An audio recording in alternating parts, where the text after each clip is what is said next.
Do you ever have one of those videos that you keep meaning to record for what feels like forever, and you have some reasons behind why you're like, I want to, but I'm really hesitant to do the thing because I'm so scared of how it's gonna go over?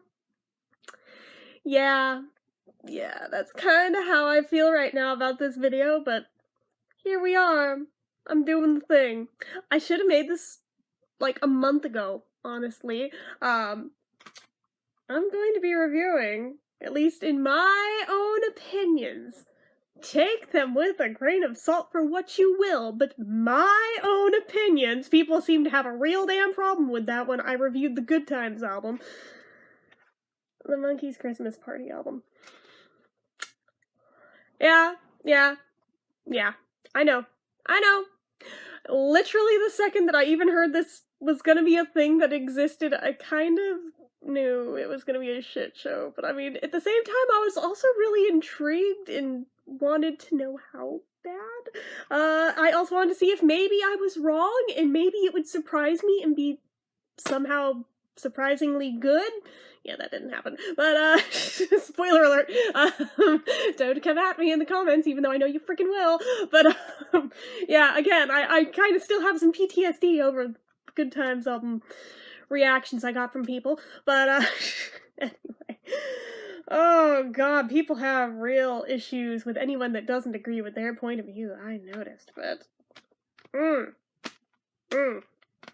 So many things to say about this. I held off initially. I could have reviewed it literally the day it came out because it was on Spotify, it was on YouTube, I could have had all the tracks available to me on Amazon, but I mean, why would I when they're free? But no, I wanted the Target exclusive one with the bonus tracks because apparently I'm a glutton for punishment. But strange thing,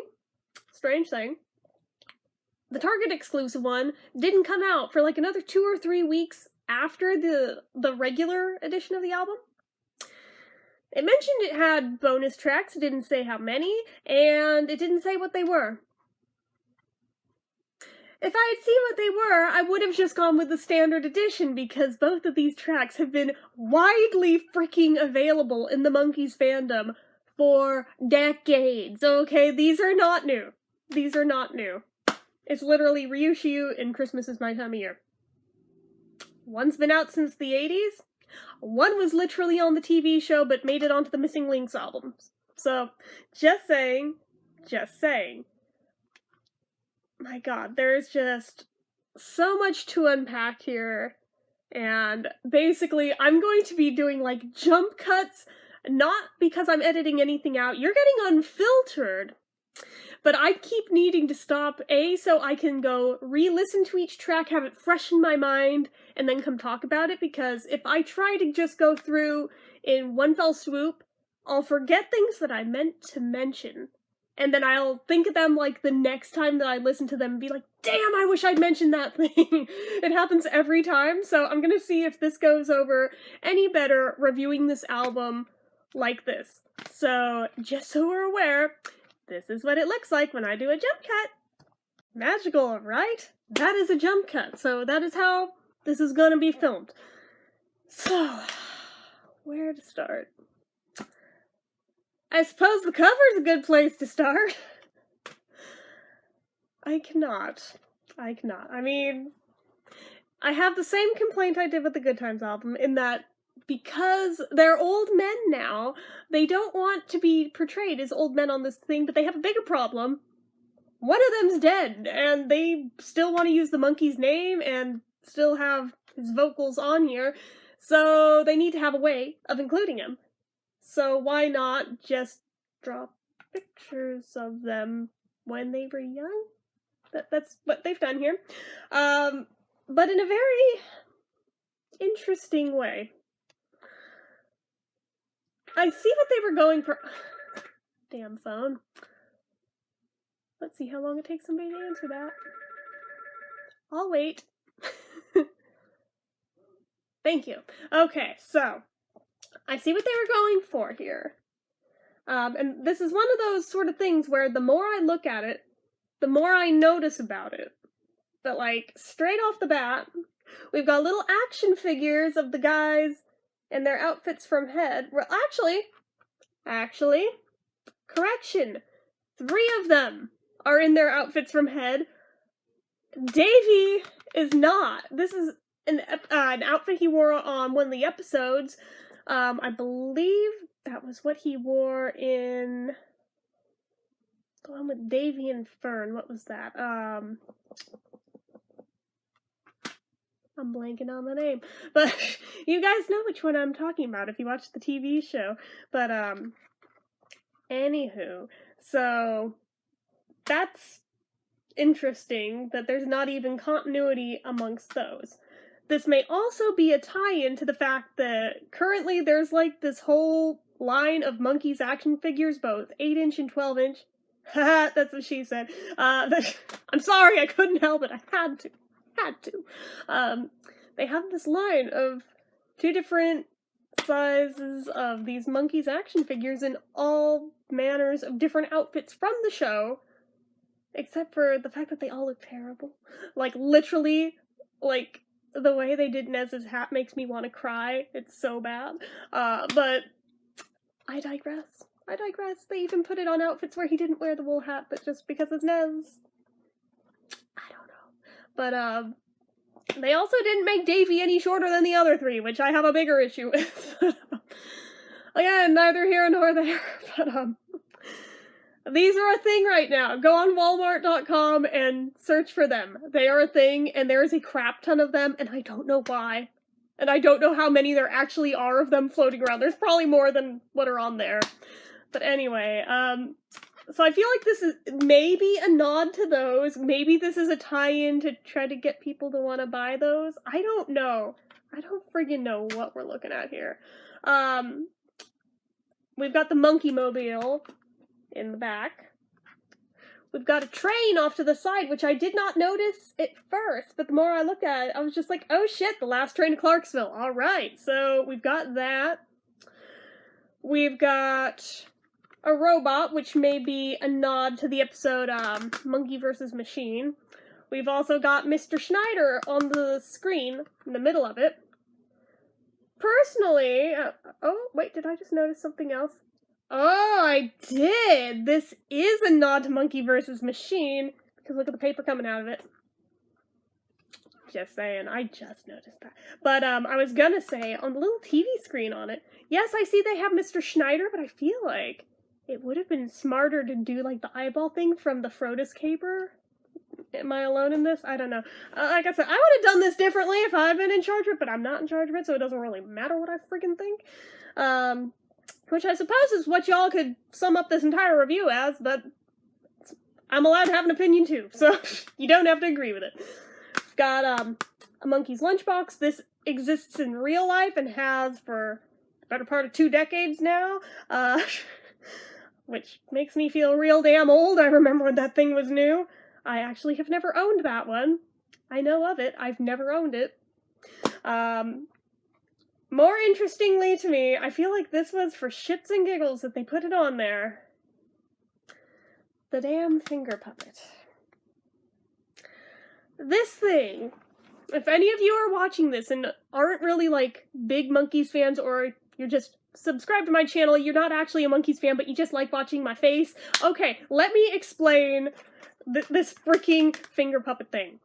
This was a piece of merch from the 60s itself, fandom memorabilia.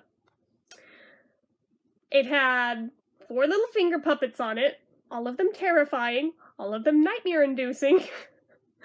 They were bad enough. That would have been scary enough all on its own. But this thing had a friggin' pull string on it, and just the sampled voices on it, it reminds me of those, like, the spin and spell toys, and how, like, they would get more and more warped over time.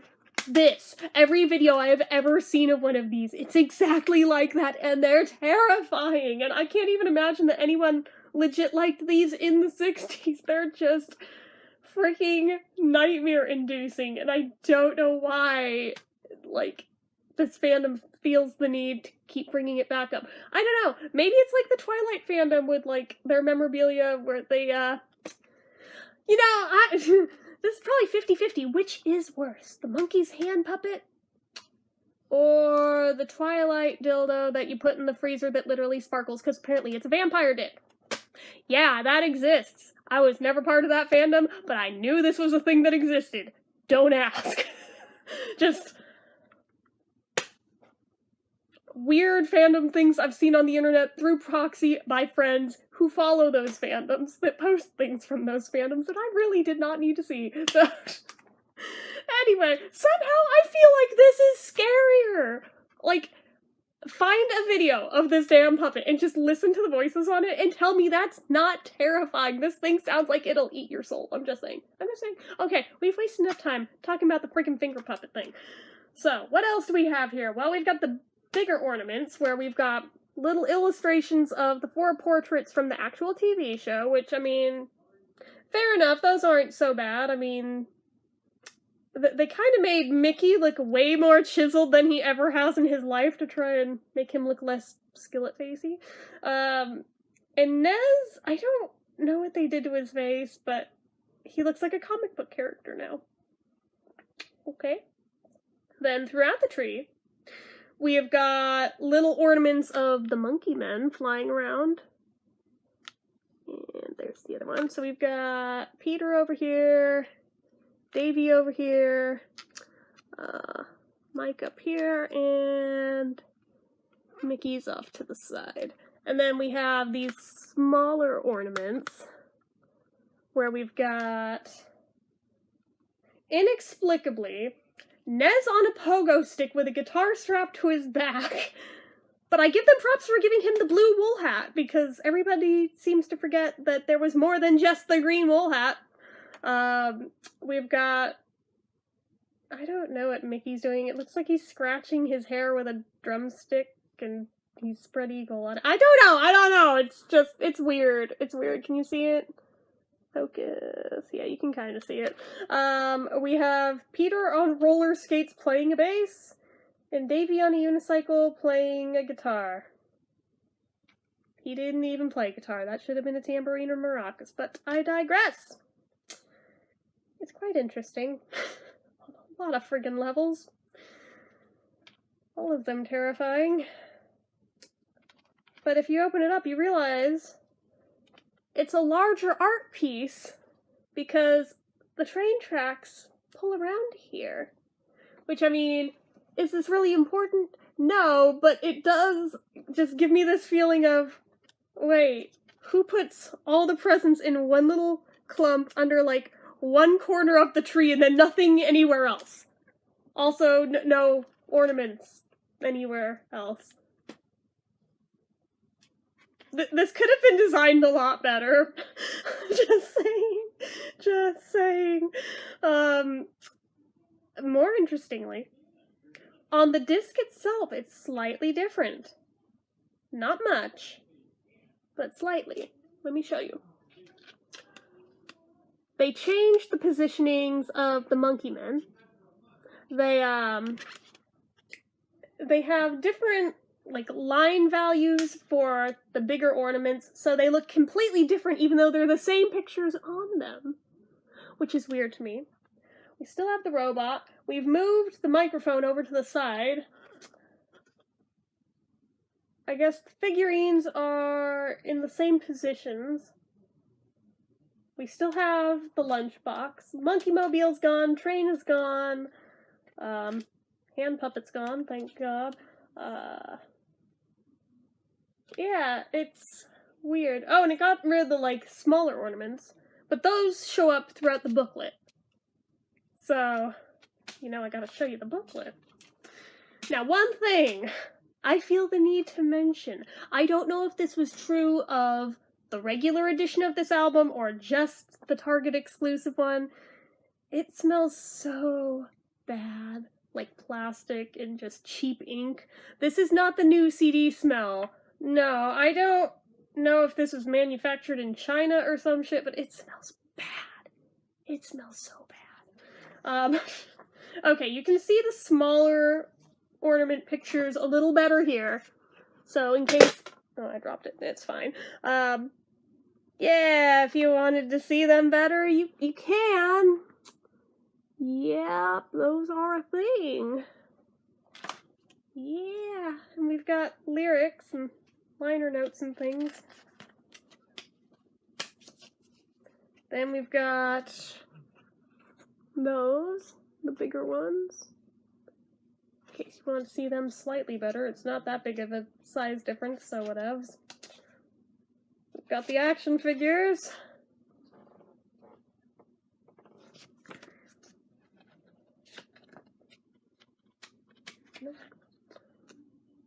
We have the Monkees lunchbox. And just some generic presents. The Monkey Men ornaments. Yeah, I don't know. I don't know why Baby's hands are all derped up, but yeah, they went there and decided to do that. And then the friggin' hand puppet had to make a comeback. We all knew it would. And the robot.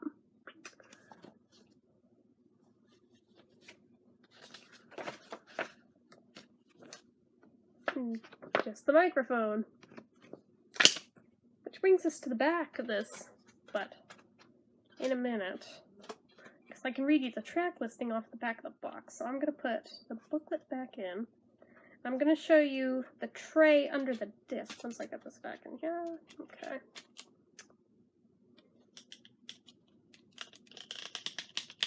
Let's not break the disc now.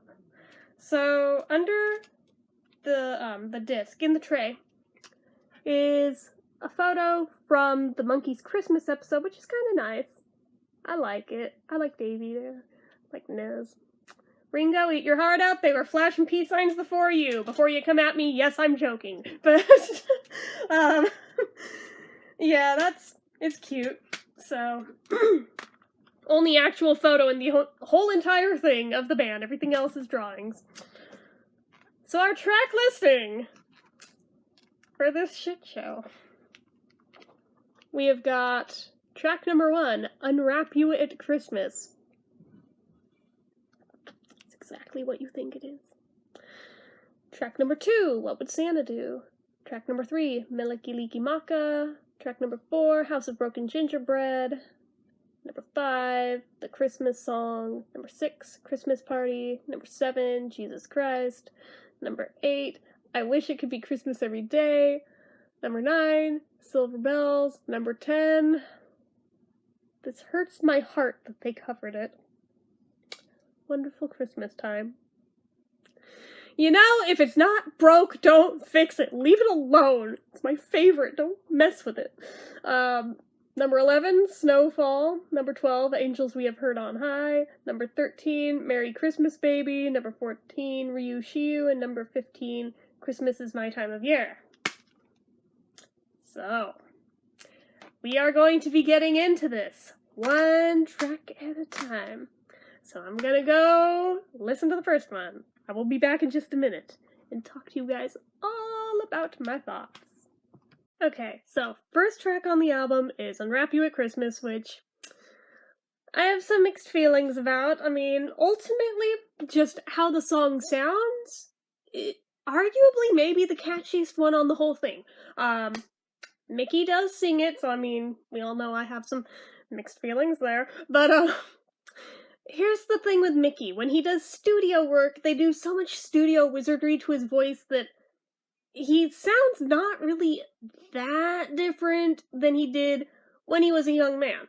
So it's kind of trippy, but I mean, it's kind of false advertising, because the second you go see him live, it's like, oh dear God, what happened? But as far as the albums go, you know, it's not so bad. And it's a very, very catchy, very pop sort of a song, very bubblegum pop specifically. It almost has a little bit of like a 50s flair to it. It's a very double entendre type of a song, not terribly so, and at face value, it's pretty tame, until you remember that it's a 70-plus-year-old man singing it. And then all of a sudden, it gets real creepy, real fast, the second you remember that. It's like, can we not? Can we not? Holy shit. Okay. But I mean, the actual lyrics, they're nothing like horribly salacious. I mean, you could look at this song in very innocent terms and take it literally and just assume that there's this girl in a gift box wrapped up for him to literally unwrap. But we all know that's not how they friggin' mean it. So, when you keep that in mind, it's weird. It's weird. But it's catchy. And it's the track that they released early before the album came out. So, I mean, for as conflicted as I feel about the creepy factor, the catchiness of it is what made the difference between me being like, maybe I'll just stream it online to, you know what? Screw it. I'm gonna buy it. I mean, I've bought every other Monkees album there has ever been. Why break the streak now? So, I mean, there's that. But, yeah, I don't know. I see why they released that one as the early release, because it kind of is the height of the album. So, I mean, the album starts strong, but it goes downhill from there. But I mean, with Christmas albums, how many people listen to the entire thing? I mean, I can kind of see an argument for both sides here. But, yeah, I don't know if it was necessarily the wisest move putting the best song as the literal first track, but then again, on a Christmas album of all things, you want that, because otherwise people aren't going to bother listening to any of the rest of it if the first one sucks. So I don't know, like I said, conflicted feelings, but ultimately, it's one of the better ones on the album, creepiness aside. So, on to the next one. Okay, so the second song on the album is one that I have basically made a running joke out of ever since the first time I listened to the album. On the first listen, I listened to it with one of my friends, and we had it synced up, and we were listening to it at the same time, so we had our running commentary going. We did not have any of the lyrics in front of us, though, so we had no idea what was coming with this song. It takes a couple of turns. Really unexpected ones. So, for a song called What Would Santa Do? Oh god, where do I start? Well, I mean, first off, just the general overall sound of the song isn't bad. Mickey doesn't sound as young on this one. I don't think they did as much to his voice to make him sound younger as they did on the first track, but they still improved it some. But I mean, the actual music on it, though, it's like very, like, early 2000s pop rock kind of a sound. There's actually, like, a European band called Attic Lights that the sound of this song really reminds the crap out of me of it. That, to me, is, like, the closest thing I compare it to, but I think none of you guys have a clue who that band is, so that probably means nothing, unfortunately. So, I don't really know who to compare it to that's more widespread, but I just know that general sound was very, very much all over the place, early 2000s. So, I have the lyrics in front of me now. So Mickey is lamenting about people being Grinches now and trying to take away his holiday cheer and everything, and comes to the line, "Makes me want to clench my fist and sock him in the mouth." Yeah. So, since when do we bring violence into Christmas songs? Like, again, without the lyrics in front of me, that just came out of nowhere. I was like, what did he just say? I freaking got laugh face so bad to where, like, the whole chorus of the song right after that, I think I just, like, blacked out on because I was so busy laughing. That was just like, what just happened? And couldn't get past it. And was, like, pretty much cracking up, like, dying the whole rest of the song. It wasn't until the second playthrough that I even noticed the later verse in it about his girlfriend fucking Santa Claus. I'm like, wait. Okay, so I was all hung up about the violence in a Christmas song earlier, but wait a freaking minute. This is way worse. What the hell? Forget about what would Santa do. Apparently is who would Santa do, and apparently the answer is Mickey's girlfriend, but shit. Like, I told you, this song took a turn. And then another one. It was just like, where did that just come from? What? Like, I am not even joking. I am not even joking. Read them for yourself. If this will, focus here. This is the verse. Go ahead. Yep.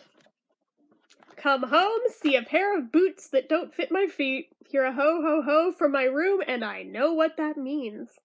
I never thought this could be. I thought she loved only me, but there are some red wool clothes under the mistletoe, and now I want to jump on his sleigh, take off into the sky. So apparently we have Grand Sleigh Auto as well. Like, what?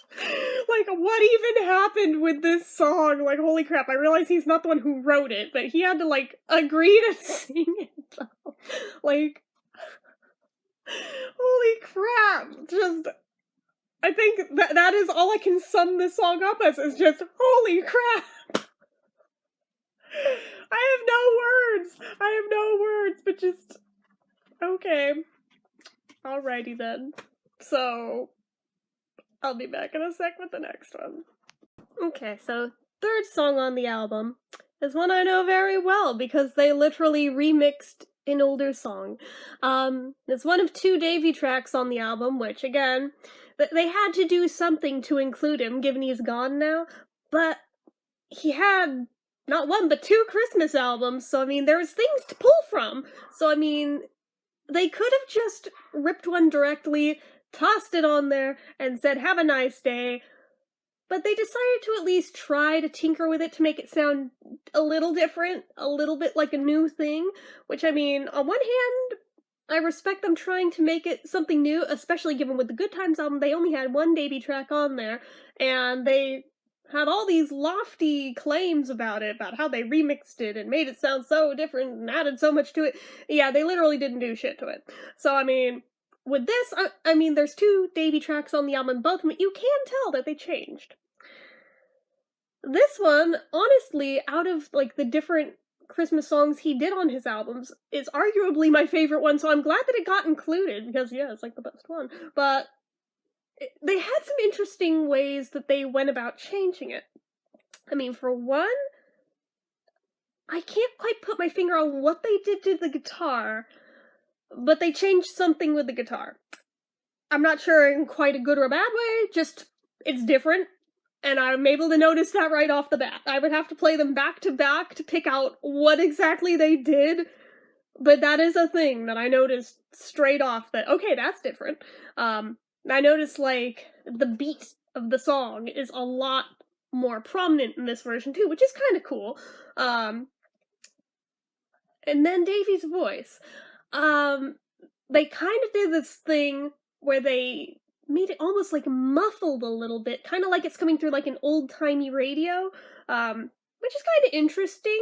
My friend's theory on this was maybe they're trying to make him sound like he's far away, because he's dead now. I'm like, oh, come on, did you have to go and make me sad again? Like, stop. But, yeah, now that you say it, maybe, but maybe they're making him try to sound far away, like, you know, he's in Hawaii, which is far away, and he's not dead, yeah. Sorry, I had to do something to make it less depressing with this theory, so they did that.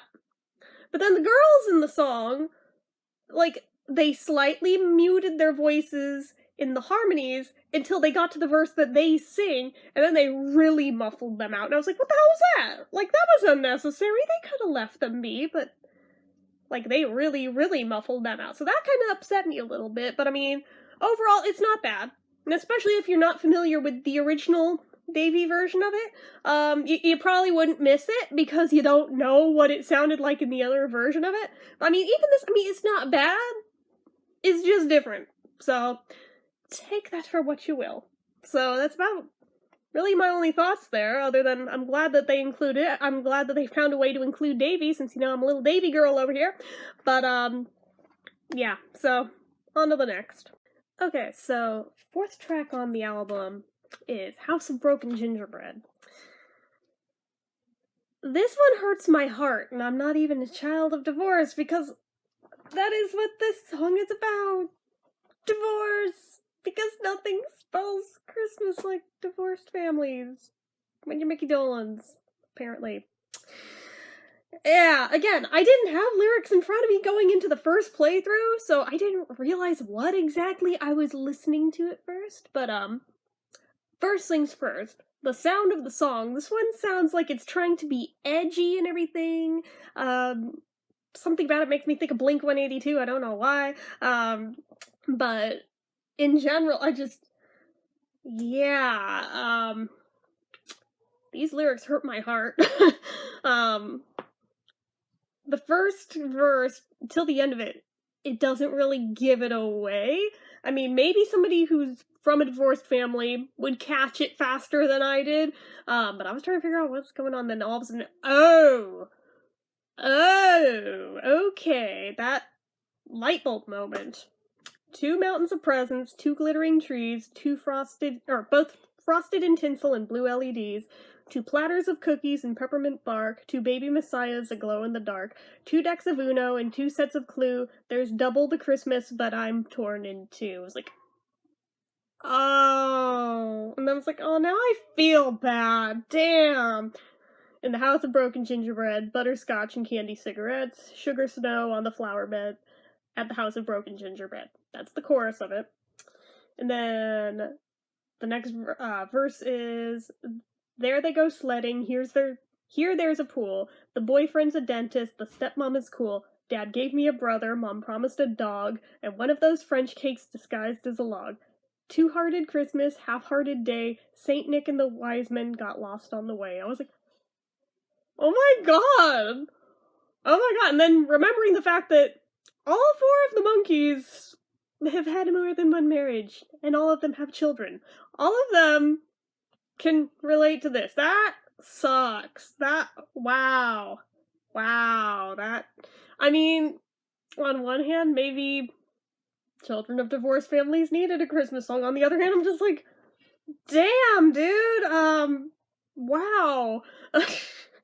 And then the very last verse, after the chorus again, is mistletoe is hanging by a thread, and the misfit toys just shake their heads, stockings hung up and full of dread at the house of broken gingerbread. I was like, holy crap!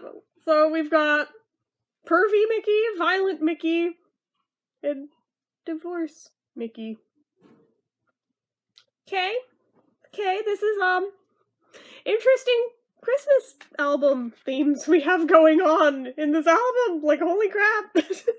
So, yeah, thankfully the next song on it is a lot more normal, which we'll be getting to in just a second.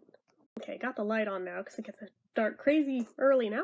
But anyway, so the next song on the album is the Christmas song, aka the Chestnuts song, for those of you who don't know it by its proper title. It's literally just called the Christmas song. Yay, Mel Torme fan here, so. Anyway, we finally have a Nez song on the album. Took long enough. There's only 2 of them, just like Davey, there's only 2 of them. Beaver only gets 1, so I mean, the rest of it's all Mickey. So this is basically a Mickey Dolenz album with a few guest appearances by his friends, essentially, if we're being honest. But this song, though, oh my god, like, even with the 2 Davey tracks on it, this one for me is the one.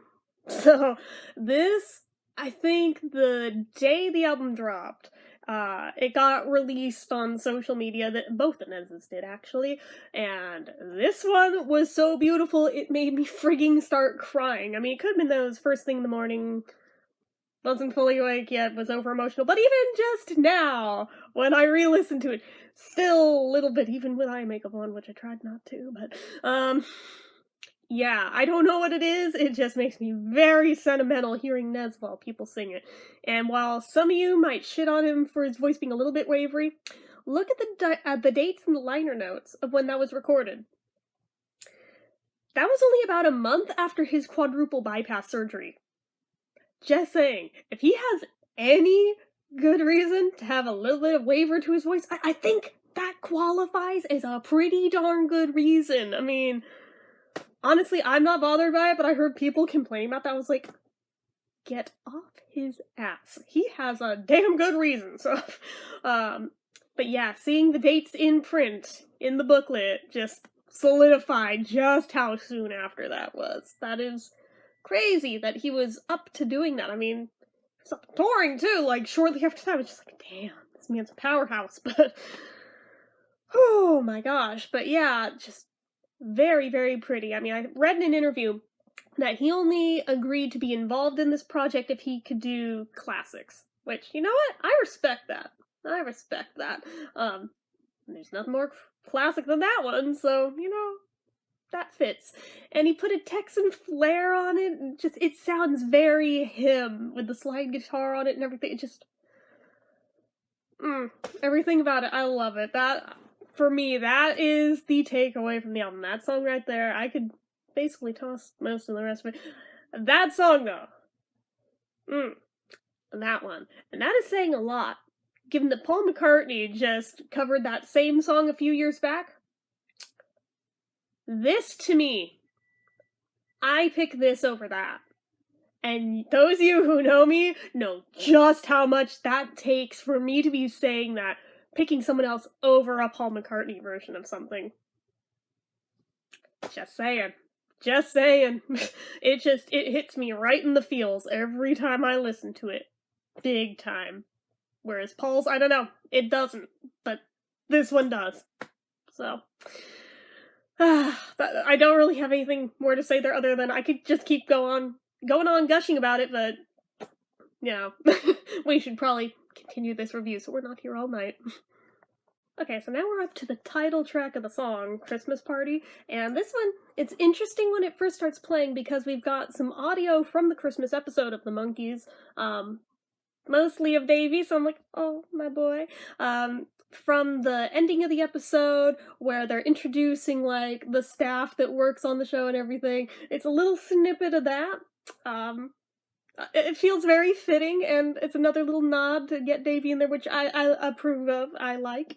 The song itself, it's another one where it sounds like they're trying too hard to be edgy. Not as bad as House of Broken Gingerbread, but, they're trying again for that, like, 2000s rock sound. They're trying too hard to sound modern, and it's not really working. I mean, they're trying. I give them credit for trying, but it's like, what are you doing? What are you doing? We do have a nod to the song Anti-Griselda in the lyrics. I mean, there's that, which was unexpected. It's just, even though it's the title track of the album, it's a very forgettable song. Like, the worst part, I have definitely listened to the album several times already, and yet every time I get to this song, I feel like I don't ever remember this song after listening to it. I can't tell you shit about it unless I just go listen to it and comment on it immediately after. It's that forgettable, at least to me. So, I mean, you're not missing much on this one. I don't quite understand why this was the one to make me the title track, but you know what? You do you. You do you. Okay, so next track on the album, I honestly don't have too terribly much to say about it. The song is entitled Jesus Christ, which, you know, whole reason for Christmas, so makes sense to at least have one song nodding to him. It's ironic to me that it would be a Mickey song, since I could swear I heard somewhere that he's a self-proclaimed atheist, but okay, again, you do you. But, the first thing, and the most grabbing thing to me, is that, like, the intro of the song reminds me so much of the Monkees song Sometime in the Morning. Like, if you don't believe me, go listen to that, and then listen to this song, and tell me that there's not a hardcore similarity there. I think that was intentional, and I think they pulled it off beautifully. The whole song just has very 60s pop vibe to it, which I really like. But I don't like is just how repetitive the song is. There's not that many words to it, and they mostly just repeat. It's unfortunately pretty forgettable too, but I mean, I'd rather listen to this one than the title track if I had my choice between the two, but, yeah, I mean, it's nothing great, but it's not bad, so there's that. Okay, just a real subtle jump cut there of Overnight, because I never got back to finishing this last night. It's like 5 a.m. Anyway, so yeah, if it looks a little different. Yeah, I got up at 5 a.m., put it back on just for the sake of consistency throughout the video, so hang with me. Anyway, so the next track on the album is I Wish It Could Be Christmas Every Day, which the title track of the album actually mentioned by name. So that's kind of cool to have that nod there, like a couple songs away, where it's like, oh, hey, I recognize that. I just heard that. You know? I think this song on the album, I'm torn between feeling like, and I'm not shitting on it, I actually like it. I'm torn between feeling like it sounds the most Monkees-esque out of any of the songs on the album, but then I also think it sounds Beatles-esque. So, I mean, yeah, it's a toss-up between which one it sounds like more to me, especially with the ending. My vote goes to sounding more Beatles than Monkees, but at the same time, I'm like, you know what? I'm a fan of both groups, therefore, I am totally good with this, and that's probably why I'm like, okay, I actually like this song. The lyrics, not the greatest, and Mickey's vocals, not the greatest, but I mean, if they had, like, recorded this, like, 30 years ago, I think it would have been perfect. Like, even if they'd recorded this around the time of Just Us, I think it would have been great. They could have even arguably gotten away with it around the time of Pool It, since, I mean, well, the last track that's on this album was filmed around, or not filmed, recorded around that time, so, I mean, could have worked. I mean, hell, if they'd done that, like, even in the 60s, even better, and had, you know, all of them doing the harmonies on it rather than a backup group doing the harmonies here and just with Mickey. Yeah, it's a little bit of a bummer knowing it's not really the others on it, but it's okay. It's okay. It's still an alright song, and I like it. Like I said, out of anything on there, to me it feels like the most Monkees vibe that's there. So, I'm good with it. So, both the harmonies and the jangly guitars and just everything about it, the bouncy feel of it, it feels Monkees to me. But it also feels Beatles. Which, I mean, one band was trying to be the other band, kinda, sorta, so I mean, that works out. It's not a bad thing. But, yeah, I don't have a whole lot to say on this one other than I like it. So, I really have no complaints here. Okay, so, next song on the album is Silver Bells, and that's our other Davy track on the album, which, unlike Meliki Likimaka, they actually did indeed build up on this one. And I feel like this may have been an alternate take of this song that wasn't used on Davy's Christmas album. This was like, maybe Mickey was serious when he said that the Davy ones were pulled from demos. The other one, no, it wasn't. But this one, I think it may have been, because the vocals are definitely different. I think I actually prefer this one. I don't get why this wasn't the original release version, but whatever. But the version that was previously released of Silver Bells on his Christmas album was very bare bones, and I'm gonna be honest, was originally very boring, and kind of put my ass to sleep. I mean, to be fair, Silver Bells was never one of my favorite Christmas songs, so it always kind of bored me anyway.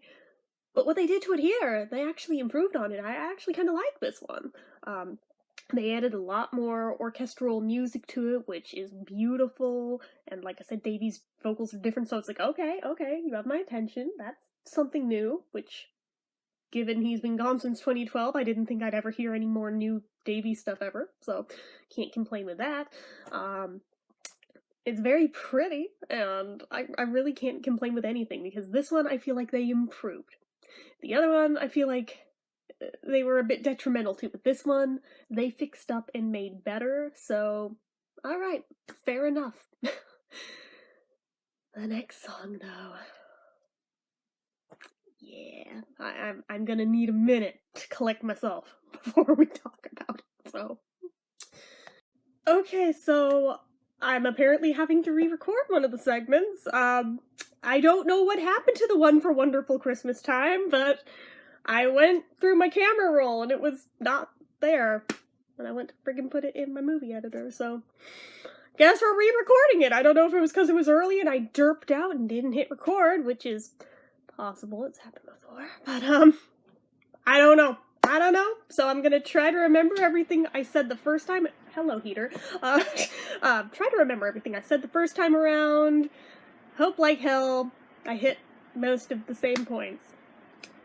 So, Wonderful Christmastime is one of those songs you're in one of two camps about. There is no in between on this. Trust me when I say that. You're either like me, and you freaking love the crap out of it and turn into Buddy the Elf every time it comes on, or you're in the other camp where you're like, oh dear God, no, kill it with fire, just because it's such an earworm that you'll get it stuck in your head nonstop, and I mean, you'll be hearing it multiple times a day for about 8 weeks now, so, I could see where if it was a song that you weren't fond of, you'd be like, oh God, no.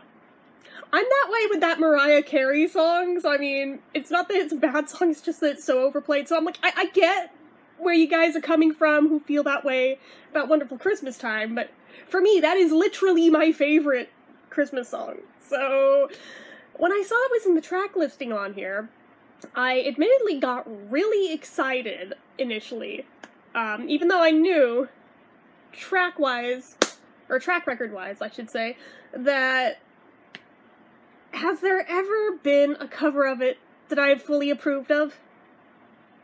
No. And the phone. Of course. Hold on. We'll wait. 2 more rings, it'll stop. Unless someone gets it. No one will. They never do if I'm recording. Without fail. Okay, so, anyway, continuing right along. So, no one's ever done a really good cover of it that I ever fully got on board with. Even that one by Straight No Chaser that literally has Paul on it, and is probably more similar to the original than any other cover, even that one I'm just like, I'd really just rather listen to the original, but I mean, if I must listen to a cover, I guess this is okay, but I mean, I'd really rather hear the original, but most covers of it, I'm just like, nope, out, be gone, I want Paul. So, I knew this was probably gonna fall into that category, but I wanted to be excited that the Monkees of all people did a cover, even though I knew 99% chance it would indeed be Mickey singing it, and I was not wrong. Which, I mean, could be worse. Peter could have sung it, and then I'd be rage quitting right now. So, I probably would have made a frisbee out of the damn CD if that had happened. But, thankfully, no, he's not anywhere on it. Thank God. So, now Mickey did it, and I mean, I kind of have mixed feelings about this one, since I feel like they were trying to be kind of, what is the word I'm looking for? Loyal to the original, but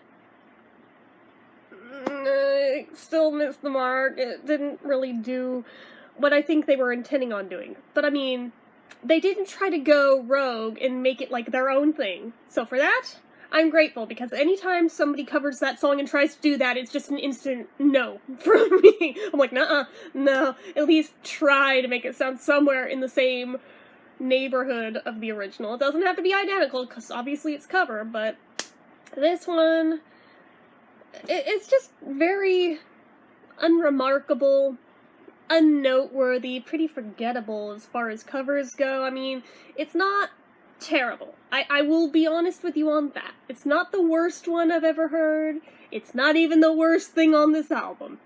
Far from it. That title goes to Mr. Torque. But, sorry!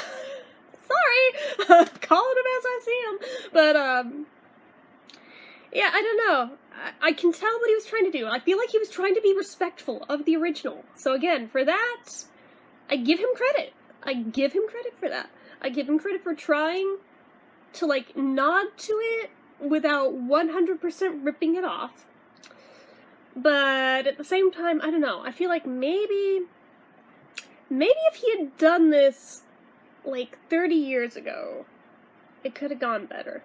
I mean, in the 80s, he did, at least a little bit, anyway, a cover of that John Lennon Christmas song, Happy Christmas, War is Over, is part of that, like, MTV Monkees Christmas medley thing, which honestly should have been on this album, given what the other 2 bonus tracks were, but Missed opportunity. I don't know why they didn't include that, but they didn't. Maybe MTV licensing rights, even though Nez, he's involved in this, he probably could have made that happen, although I don't think he's currently involved with MTV anymore, so maybe not, but I don't know. But there was a lot of things where I just felt like missed opportunities, but that did happen, so it makes sense that if he did that he would also try his hand at the Paul one. So I give him credit for trying, but at the same time, it's not up to snuff in my book. Sorry. But yeah, just I keep forgetting it's even on there. It's so noteworthy till I get to it, and then, like, I hear the opening notes, it's like, I want to be excited, and then, oh yeah, it's just Mickey. Okay, fine. I guess we're doing this. I guess I'll listen to it. I mean, it's not the worst thing, but I just want to hear Paul. It's not the same. I don't really have anything else to say about it, so I'll just leave it at that. Okay, so the next track on the album is Snowfall, and that's the other Nez song on here, and it's another beautiful one. I have to admit, I wasn't familiar with the original of this song, so this was, like, completely a new song to me as far as I was concerned. But Nez went on the record saying that it's, like, his favorite Christmas song. It's like, oh, that's so sweet. And then looking at the liner notes, apparently his son Jonathan did all of the background vocals on it, and all the instrumentation on it. I'm like, holy shit, this is one talented family. And then on the other Nez one, it had his son Christian and his wife Cersei on it. So I was like, they're such a musical family, and I love them so much. Just anyway, sorry, I get very emotional over the Nesmiths. So at this point, you know, Davey used to be my guy out of the band. Nez has quickly started eclipsing him as of, like, this year. I don't know what happened. I mean, he always kind of was, like, right there behind him. All of a sudden, it's like he's on par with him and is very close to pushing him out of the way. Sorry, Davey. But anyway, so anywho, but this song, it's another one that, just like with his version of the Christmas song, has, like, a very country, very Texan flair to it. It's got, like, the sound of, like, a horse just, like, slowly trotting along. It's just like, I mean, having grown up on a horse ranch, that for me, I'm just like, But just everything about it is so pretty. I can see why he loves it. I kind of want to figure out who does the original and track that down and hear that too. But yeah, this one, I mean, I heard a bunch of people say they didn't like it. I was like, what are you talking about? It's beautiful. And I would argue his vocals may actually be stronger on this one than they were on the other one, because I didn't hear the waver on this one the way I did on the other. It could be that it's in a lower register, so it was easier for him to hit at that point. His voice has gotten stronger, because I was watching the live streams of the September tour that he did with the First National Band, but still, for only like a month out after freaking quadruple bypass surgery, I am just amazed that he was up to doing this at all. So, he is incredible on every possible level. He deserves all the respect in the world. Just saying.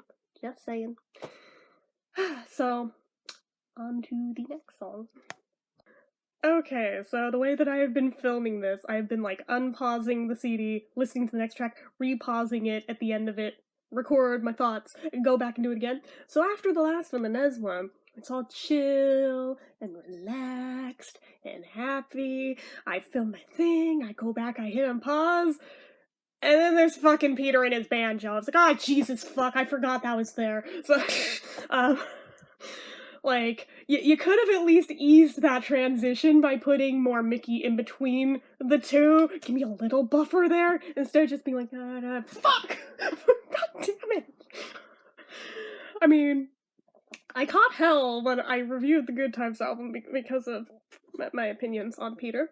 Some of them personal, some of them just, I'm sorry, the man cannot sing. Yeah, I know, he has excuses at this point health-wise, but at the same time, even before that, he could not sing. I'm sorry. I said it. Boom. Mic drop. So, just saying, there's reason that people compare him to being the Ringo of the band. Except that Ringo can sing way better than him, so sorry, I said that too. But, anywho, so it's not only Peter being unable to sing, and even auto-tuned to all high hell, still can't sing, but he has his friggin' banjo. I cannot. Who does a cover of Angels We Have Heard on High with a banjo?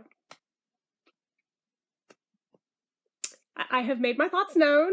I have made my thoughts clear on banjos in general, but especially when Peter Tork plays them. Just, can we not? Can we have one nice thing that doesn't have the damn banjo? Just once. Just once. Is that so much to ask at this point? Apparently it is. Apparently you can't do it, but at least there's only one track of him on this, so I mean, we have a little reprieve. But, still. I find it interesting, though, in the liner notes, I believe that track, I mean, not counting the 2 bonus tracks because they're old, but of the current album itself, it is the only track that does not have the recording dates listed. Yeah, I don't know what's up with that. It's a thing, though.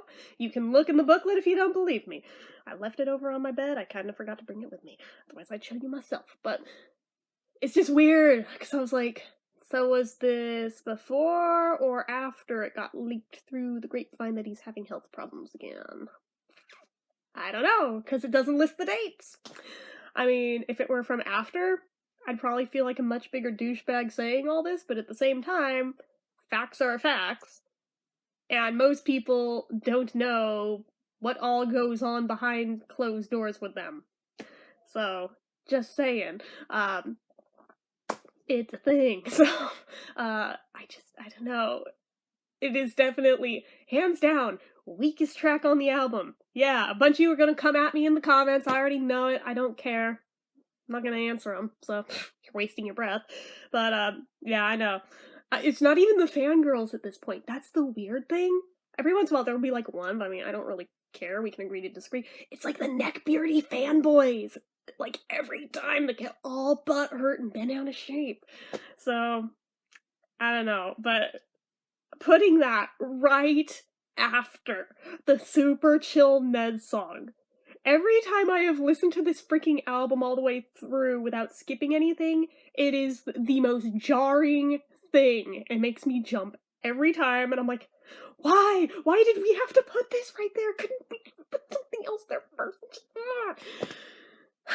Again, I would have done things differently if I had been in charge of, like, the track listing order, just move them around a little bit, not even a whole lot, just a couple little tweaks here and there. Could have been so much better, but I'm not in charge of it, so it stands as is. But what I can do, and I often do, is that I will go ahead and change the track numbers on my computer so that when it plays on, like, my iPod or things like that, it will play in the order I think they should go in. So that is how I get around that, but that's just me. So anyway, yeah, I don't want to, like, go all out, like, super hard ragging on Peter, because I already did that when I reviewed Good Times. I don't think I need to recover the same ground again. So let's move on. Okay, so this next track on the regular edition of the album is actually the last track, but since I've done with bonus tracks, there's 2 more after this, so, but this song is Merry Christmas Baby, and it's very bluesy, very, oh, who does it sound like? B.B. King. Actually, I think it might be a B.B. King song. Let me know in the comments. I feel like it is. Maybe. Maybe he did a cover of it at some point. I don't know, but for some reason, B.B. King is coming to mind, like, really strongly with that song. But, it's not bad. I don't know that I necessarily would have ended the album with that, but I mean, I don't really know what else I would have either. So, it's an interesting choice. It's different. It's not the first time Mickey's done bluesy. I mean, again, it's not bad at it, but it's not really my favorite. For some, I'm sure it is. It's okay. It's okay.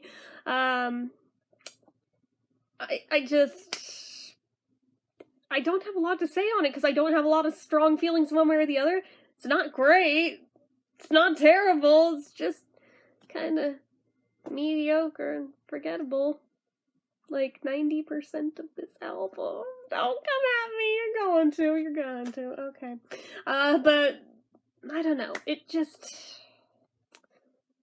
seems like he's trying to do more bluesy stuff the older he gets, which I guess for his current vocal situation makes sense, but it's just an odd choice given the general overall arc and vibe of this album. But then again, it's kind of been all the hell over the place, so why not, right? I mean, it's got everything else in there, so may as well throw in some blues while we're at it. I mean, could have been worse. Well, I mean, it could have been Torque, but but no. You know what would have been worse? That would have been unforgivable. If he had tried to do some sort of Christmas rap, I would have been out of here, just done. I don't think I would have listened any further as of that moment, had that been a thing that existed. So, thankfully, that was not a thing. But I did have to stop and think, what would have been worse that could have gone on here that wasn't on here? That. So I'm very, very relieved that's not a thing. But this... it's okay, but it's kind of how I feel about the entire album. It's okay, but it's super forgettable. I mean, when thinking about, like, the Monkees' discography, I mean, maybe it's just that it's new, but my brain keeps forgetting that it's even a thing. And that's generally not how I look at new albums from artists that I follow. So I'm just like, oh... okay, this is gonna be one that just slips through the cracks that, yeah, we're gonna talk about it for a little bit now that it's come out, and then it's gonna drop into obscurity. I'm calling it right now. So, again, for those of you with the standard edition, this is the end of the album. But, we all know you want to hear my thoughts on the other two, because, I mean, you made it this far, you may as well, so give me a minute. I'll be back. I'm sure I could review them both without having to listen to them because neither one of them are new, but we're going there. Okay, so the first of the two bonus tracks is the TV version of Ryushiu, which I think is a wise choice to go with that one because you can hear all four of their voices on it, whereas I think the studio version, you can only hear 3. If I remember right, you don't really hear Davey on that one, therefore I always kind of have beef against it for that, but another story for another day. But this one, I don't think they did anything to. I forget which album it got released onto. I forget if it was on Missing Links or if it was on one of the re-releases of the albums as a bonus track. But I do know that the TV version showed up somewhere on something. Nothing was added to it here. It sounds exactly as it's always sounded. I mean, it's crisp and all, but the weird thing is because having listened to the rest of the album, where they're all older men now and their voices have gotten deeper with age, the song almost sounds like it's been sped up just a hair because their voices are higher because they were a lot younger. And it's kind of a head trip, and I had to, like, stop myself and think about it for a minute. I was like, wait, did they actually, or is this just because I've been listening to the other and the contrast makes it seem that way? So I went and I dug out the other version of it and I played them back to back. No, they're the same. So I mean, it feels like they sped it up because of that. But it's not. It's the same as it always was. So, it's very interesting, though, that if you Google Ryushiu, basically, the Monkees version comes up over and over and over and over and over, even though it's like a Spanish Christmas carol that has been around much longer than them. They're the ones that get attribution to it, which, okay, I'm not gonna complain, but it's just kind of interesting to me, but I remember I looked up the translation of it one time when I was a teenager just to see what are they even singing about? And it's like about a wolf. I was like, that's an interesting subject for a Christmas song. A wolf. Okay. So yeah, I mean, you can go look up the translation. It's interesting. It doesn't seem very Christmassy, but I mean, you do you. I'm not the one who wrote it, so I mean, I can't really say too much about the content of the lyrics there, but, yeah, I wasn't expecting that one. I looked that up years ago, and I have not been able to unthink it every time I've ever heard it since then. I'm just like, oh, it's the wolf song. Forget having, oh, it's the Monkees Christmas song. No, it's the wolf song.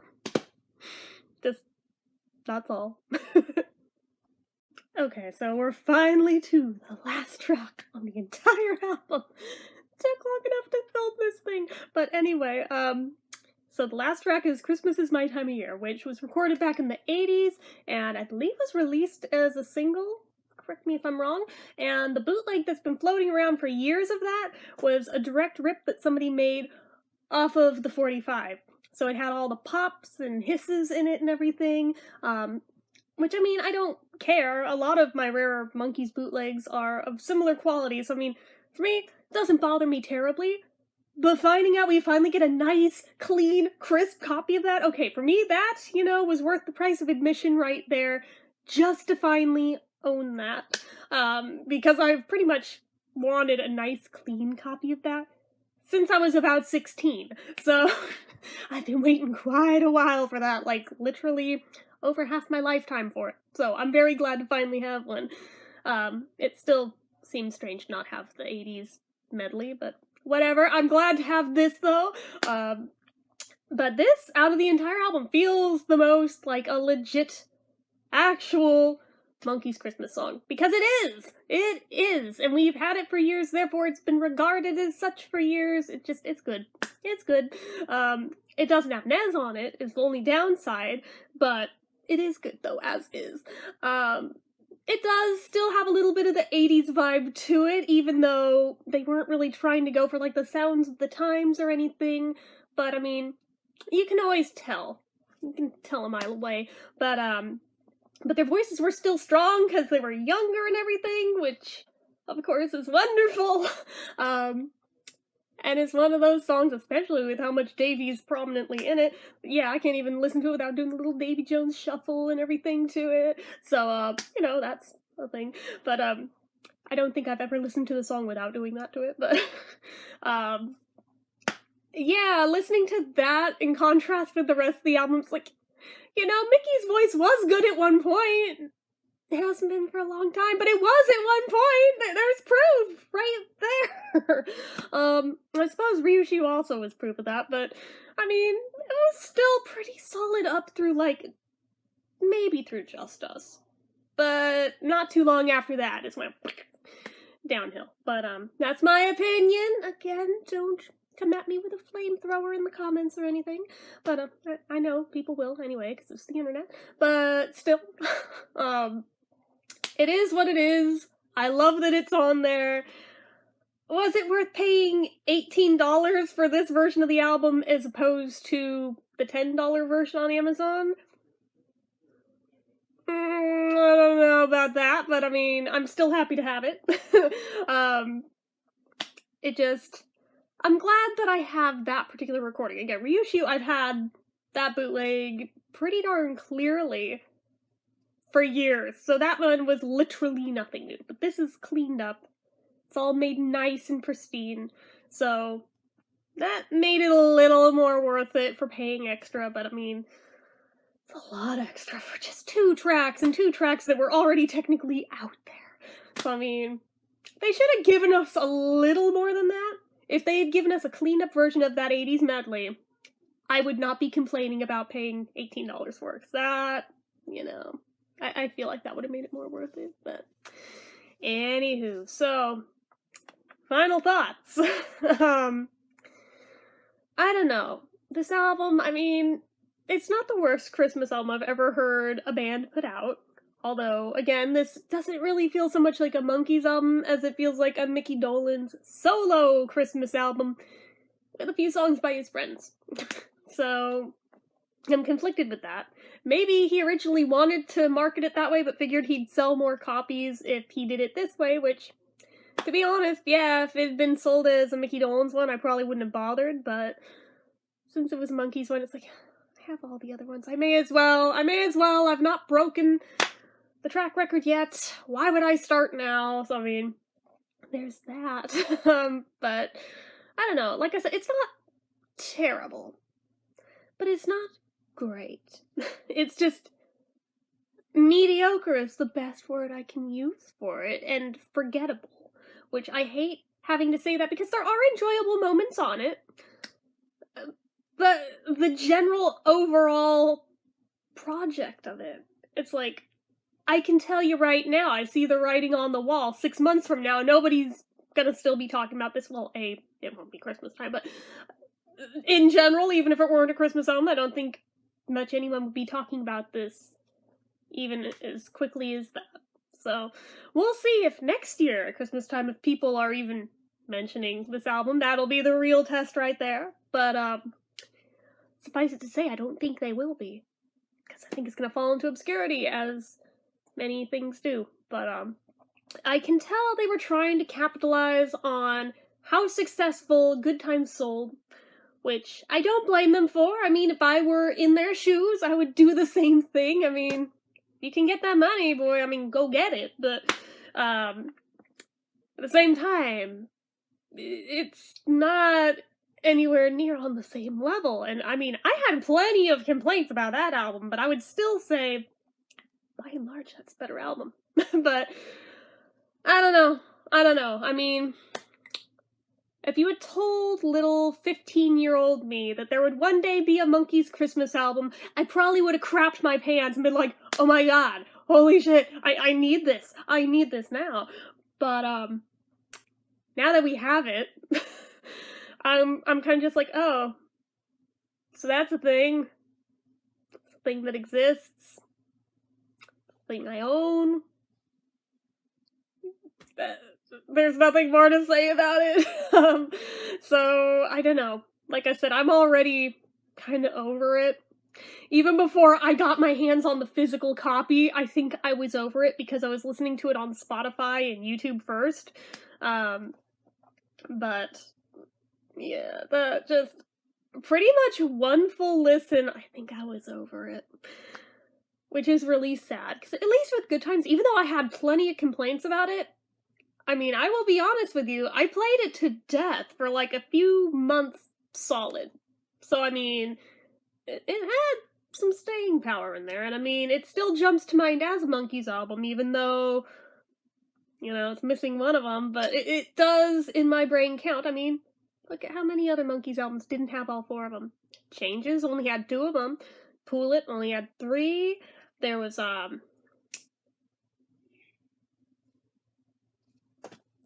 Monkees Present, and oh, the one right before it. I can picture the cover in my instant replay. I was like, damn it, I can picture the cover in my head. Why can't I think of the name? That only had 3 of them on it. Obviously all the live albums in there, those were varying combos and stuff, but, it's not like the first time they've ever run into this, and I mean, those very much counted as Monkees albums, so this shouldn't be treated any differently, nor should Good Times. But, so it's but. It just, I don't know. It feels half-hearted on most of it. There's a few where it feels like they tried, but a lot of it feels very half-hearted. Just very half-assed, but I don't know. Again, it's not terrible. It's not the worst thing you'll ever hear, but at the same time, could I, in good conscience, recommend you throw money at it? I'm gonna get in trouble for this, but no. No, I can't, if I'm being honest. I would tell you, go to Spotify or YouTube, listen to it first. If you like it enough to where you feel comfortable throwing that money at it, be my guest. But, I would recommend doing that first, so you don't feel ripped off, because almost everyone that I know that threw money at it has felt ripped off. Myself included. So, just saying. I mean, I feel like if I had bought just the standard edition, I might have been okay with throwing that amount of money at it, but I mean, $18 for this. I'm sorry, I feel gypped. When that's all we got is bonus, I feel very gypped. But, if I were gonna rate the album, ooh boy, well, first off, which rating scale would I use? 1 to 5 or 1 to 10? Well, if we're going quickly, I think I'll just go 1 to 5, but, I would probably rate it, like, a 2.5 out of 5 stars. Which sounds brutal, I'm sorry, but I mean, you wanted my opinion, you got my opinion. So, it's not a very popular opinion, but it is still my opinion. Will I listen to it again? Of course, we all know I will, but, will I listen to the whole thing every time I want to listen to something from it? Yeah, probably not. But, I'm more of the pick and choose what I want from this sort of album kind of a girl, rather than listen to all of it. I mean, Good Times I was able to listen to most of it without skipping, so I mean, there's that. But this one, there's a good deal that feels skip-worthy. Not that I'll never listen to them, ever. Except the Torque one. But, I'm not letting it go. But most of it, it's like, I'll go out of my way for the Nez ones, obviously. I'll go out of my way for the Davy ones. There's even a few Mickey ones that I'll go out of my way for. And the bonus tracks. The rest of it, I could mostly discard of. Like, maybe every once in a very rare blue moon, maybe listen to some of those, but I don't see myself intentionally going out of my way for them. Like, if they came on shuffle, if I were in the right mood, maybe I won't skip them, but I wouldn't go out of my way on purpose to go for those songs. So, that's really about all I have to say here. I've been babbling for what feels like days, which, I mean, given that I've filmed this over 2 days, yeah, I guess I technically have been talking about it for days. So, anyways, you guys know what to do. If you like this video, go ahead and give it a like. If you're not already and you'd like to be, go ahead and click that subscribe button, hit the notification bell icon so you never miss an upload, leave comments down below. Any of you who've listened to this album, let me know your thoughts. Good, bad, otherwise, anything. Just all of them, as well as anything else you feel like leaving me down below. Make sure you're following my social media accounts, they're all listed down below. And if you like what I do here on this channel and you'd like to help support it, which does help so much, the donation link, as always, is down in the description. So anyway, guys, till next time, bye-bye.